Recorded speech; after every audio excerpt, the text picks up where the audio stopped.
Hello, welcome to the Hedberg Library at Carthage College tutorial on Screencast-o-matic captions. My name is Danelle Orange and I'm one of the librarians at Carthage College. The easiest way to do this is to go into edit your recording.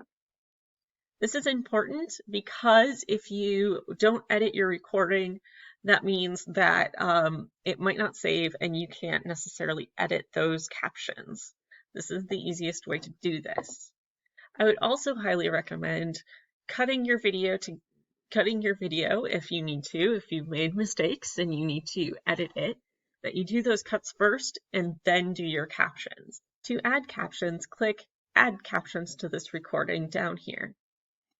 If I click on it, I'm going to do speech to text.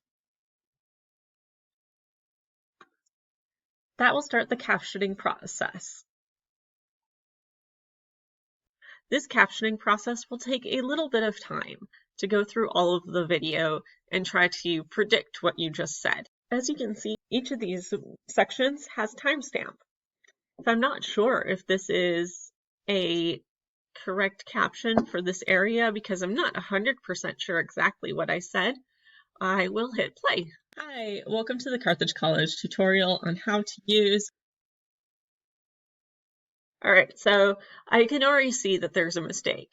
It's not a big one, but to edit this, what I'll do is I'll just type it in.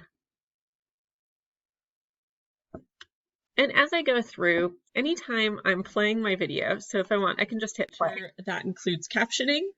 One of the best ways to do this is, so if I want to change anything about this, I simply have to click into my captions box and press a button on my computer.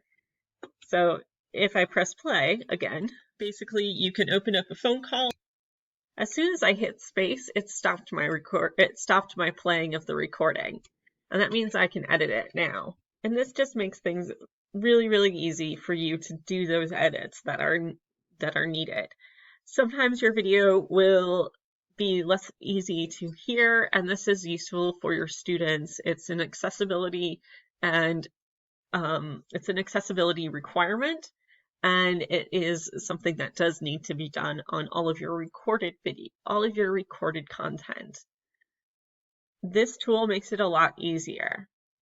If you upload a video that you've saved from Screencast-o-matic into Schoology, it will read those captions for you without any external intervention. Once you're done, you can hit OK to save the captions and go back to your main video editing. If you're done editing entirely, hit Done, and then save it as a video file. Here you'll see that there is open captions. And I can save this recording as intro to Google captioning and hit publish. This will just publish it into my Screencast-o-matic dashboard, not anywhere else.